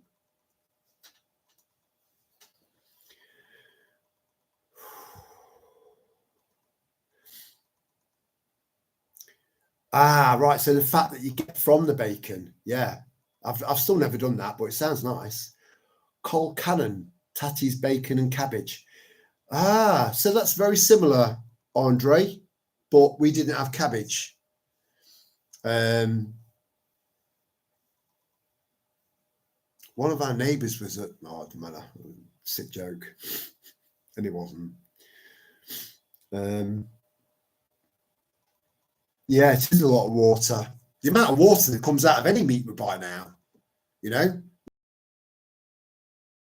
buying really affordable meat, and is it from in light of what I've discussed with you about them liquefying bodies and putting it into the water system, so you could be essentially drinking dead bodies, which is cannibalism.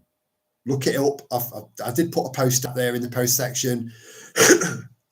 a few of you guys that have emailed me because you did check it out, and it was true. I'm not going to post something that's not true. So if you think back to the horse meat scandal, none of us knew we were eating horse. None of us. Not one single one of us knew we were eating horse.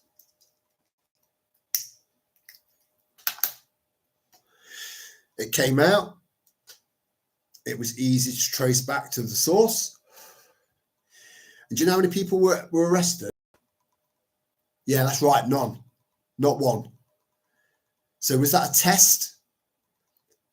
Now let's feed them humans. Is that minced beef in your fridge really beef? Is it really from a cow and not grown in a lab? We just don't know. We just don't know. But because in light of certain things that have happened recently, there are people out there that are doing independent stuff, and they're testing stuff, and then they're leaking it out and letting us know, but not enough. There's far too much shit going under the radar, far too much for now. Never mind stealing the brain's milk. Oh, Bairns. I'm glad you said Bairns. I know what you mean now. I was thinking, what the fuck? Because brains are quite white, like a pinky white. Is that? Have I been drinking brain juice? I was wondering where you were coming from. I don't like the idea of drinking brain juice, mate. Do you? Oh my God. Spot on there, Pete. Whenever I say Pete, I mean Anthony Warren. His middle name's Peter. I've never called him Anthony. But yeah, common sense is a rarity. And if we could tap ourselves and sell it by the bottle, we'd be multi-millionaires, because there is a short supply. But again, I put that down to things like fluoride. There's loads and loads and loads of information out there, peer-reviewed studies that it is a neurotoxin. So why are you paying for your water? In fact, to anyone out there with balls enough to start going up against the system, because water, I think it's something like 45, 50 quid now a month. Pay for your sewage. No one wants a backed up bog. But even then, they're pumping it into our rivers. They're pumping it into our oceans. Virtually none of it's being processed. All they need to do is kind of get as much of the solid stuff as possible, compress it into blocks, let it dry out in some sort of kiln, and then use it to fire furnaces to create electricity or something like that, even though we've got 0 point energy out there, free energy, free electricity that we're being charged for. So my local water company, and the vast majority of the area around me, even though, even places that aren't even connected to the River Trent, it's still called Severn. I think it'll be the Severn, River Severn and Trent. So Severn Water. So you need to go onto their website, or whoever your local water supplier is. Anyone that deals with your water supply and your sewage, right? Find out who they are, go onto their website, find the water quality report, put your postcode in, and then the water quality report. And they shouldn't lie to you. I think the reason that a lot of people don't realise what's actually in their water is because they're too fucking lazy to look.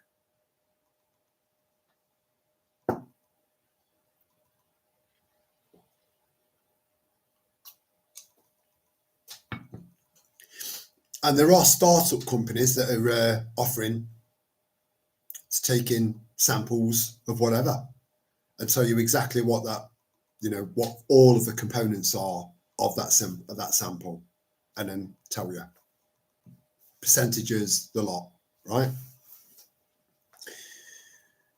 So that would arm you then with not refusing payment, withholding payment until they can prove to you that and that isn't in your water, which it clearly states in the report.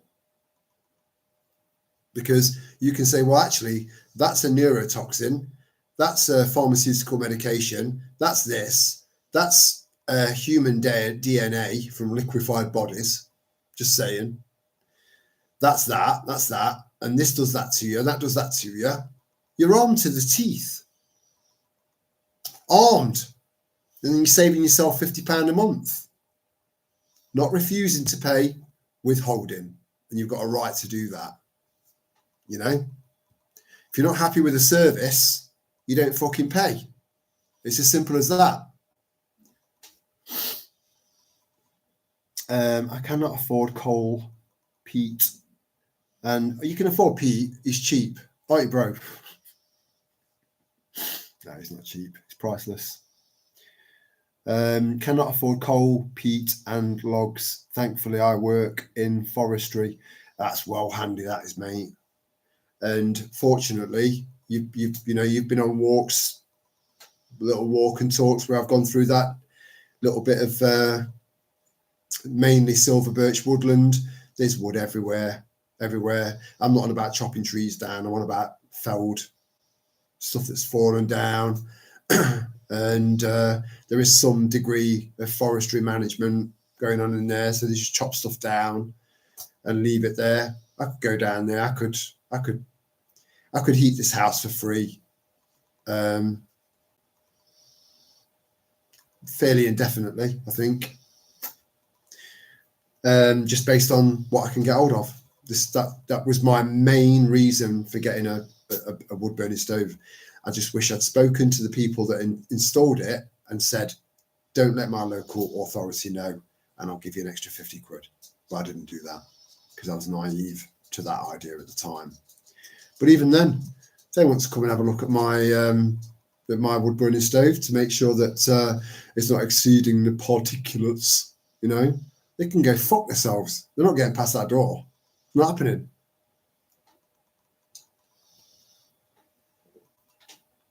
But yeah, I feel you, Andre. It's not the cheapest way to. It is cheaper. It is currently cheaper to put your heating on. Or have one warm room where the sun's coming through the window, or you've got a little fan heater going. And just keep one room warm. It is cheaper, because it takes you've got to burn a fair bit, to get it up to proper temperature. Then after that, you can turn the breather down, so you're letting very little air in there, and it just kind of just smolder away, if you like. But getting up to temperature is quite expensive. You go through a bit.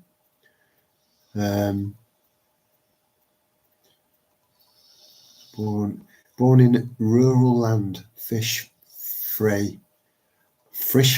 from river, I think. Unpasteurized milk, I don't drink it. I don't drink pasteurized milk anymore. Rabbit, my mum, Pete will tell you this. We'd come home from school, red hot, hot summer's day, and can I have an ice pole? He's one in the freezer. Open the freezer up, there's a couple of carrier bags in there. I'm like, what's in there? Open it up, fucking dead rabbit. My granddad used to go shooting rabbits for a local farmer. And it wasn't unusual for me to come home from school and see my mum skinning a rabbit at the kitchen sink, picking out all the buckshot. But I never ate it. I came home a few times and with one cooking, and I'd be like the kid in the Bisto advert, like, when you follow that in the Bisto advert, you're like, all the way to the pot, and you go, what's that? It's rabbit. I'd love the smell of it. I'd probably like the taste of it, but because I know it's a rabbit, I won't eat it.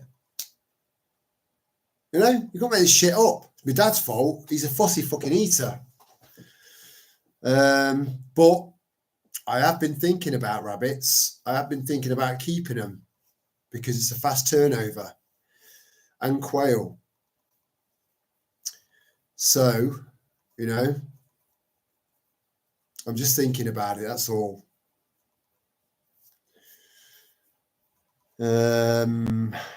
Nice varied diet then, Andre. Yeah, a varied diet is good for you. As long as you've got a rough idea of where it's coming from, just try and grow as much as you possibly can, and then try and figure out the best possible ways of preserving it, And yeah, you'll find we're all learning, we're all moving forward together in this and sharing ideas. And it's the only way. Learning from each other. I'll know stuff that you don't know. You'll know loads of stuff that I don't know. So as a collective, we enrich each other, and they don't like that. They don't like that at all. Well, fuck them. What are you going to do about it? What are you going to do about it? Right? Nothing. I'm overpriced now, bro, as I pricing myself to avoid narcs. Oh dear. Right, listen, we're going to bring this to an end. I did say 11:30. I am going to try and sort of kind of, there'll be nights like a Friday night maybe, or a Saturday night in particular, when we just let it go and it'll just stop when it stops. Another 8, 9, 10 hour live streams, absolutely not out of the question. Because it's good, it's good. And it keeps us connected, and that's important. So I'm going to shut this down. Brother, I'm going to come and see you during the week. Maybe Thursday if you're in, but I'll text you. We'll chat after this. To everyone else, good night, Sal Mishra, and sweet dreams. And you spelt my name with an I, not a Y, but that's fine. So for now, I'll see you in the next one. Sleep well, everyone. Don't stress. Don't give in to the fear. Fuck them. We're going to be all right. We are going to be all right. Hold the line. Okay? And sweet dreams. Ciao for now.